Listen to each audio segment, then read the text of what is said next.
But இந்த 48 நாள் விரதம் அதை நீங்க எப்படி பாக்குறீங்க? ஐயப்பனை வந்து நம்ம தொழணும், அதாவது வழிபாடு செய்யணும் அப்படின்னா அவன் நினைக்கணும். அதுல இந்த 48 நாள் விரதமே அவர் நினைக்கிறனால தான் நீங்க பண்ண போறீங்க. அவர் உங்க நினைச்சிட்டாரு, நீங்க வந்து ஐயப்ப மலைக்கு இந்த வருஷம் வரணும்ப்பா, 2026ல நீ என்னை வந்து பாரு, 25 என்னை வந்து பாரு அப்படின்னு சொல்லிட்டாருன்னா நம்ம விரதம் இருக்கிறதுக்கு நம்ம இயற்கையா மனசு தொடங்குது, விரதத்துக்கு நம்ம உள்ள போறோம்.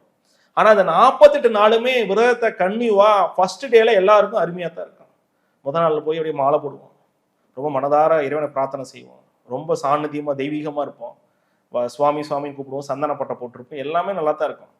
2ஆம் நாள் 3ஆம் நாள் 4ஆம் நாள் போக போக கொஞ்சம் விரதத்துல கொஞ்சம் இடர்பாடுகள் வரும். இந்த விரதம் அப்படின்னா நம்ம ஸ்ட்ரக்சரல் ஃபார்ம் விட்டுருங்க.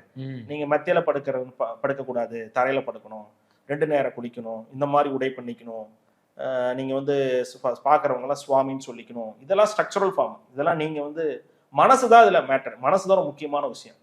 இந்த மனசு எப்படி இருக்கு அப்படிங்கிறது தான். உங்களுக்கு வந்து இப்போ அசைவ பிரியரா இருக்காங்க அப்படின்னா ஒரு அசைவ ஹோட்டல கடந்து போகும் பொழுது அங்க ஒரு வாசனை வருது, உங்களுக்கு டெம்ட் ஆகுது அப்படின்னா உங்க மனசு வந்து சாநித்தியமா இல்லைன்னு அர்த்தம்.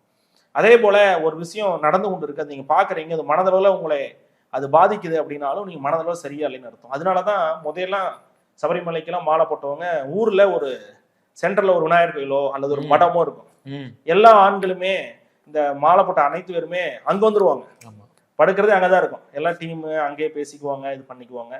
ஏன்னா இந்த குடும்ப சிக்கல்கள்ல இருந்து விலகி வரணும், அதுதான் இந்த விரதமே.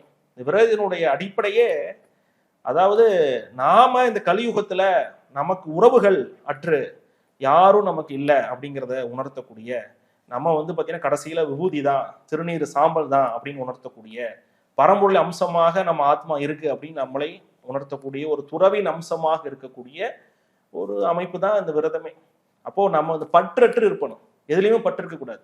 இந்த 48 நாள்ல குறிப்பா மொபைல் நோண்டக்கூடாது, மொபைல் பேசலாம், நோண்டக்கூடாது, சும்மா உட்காந்துட்டு இன்ஸ்டா பாக்குறது, ரீல் பாக்குறது, இது மாதிரி நமக்கு இந்த ஆசபாசங்கள்ல இருந்து ஒரு விலகி வரணும்.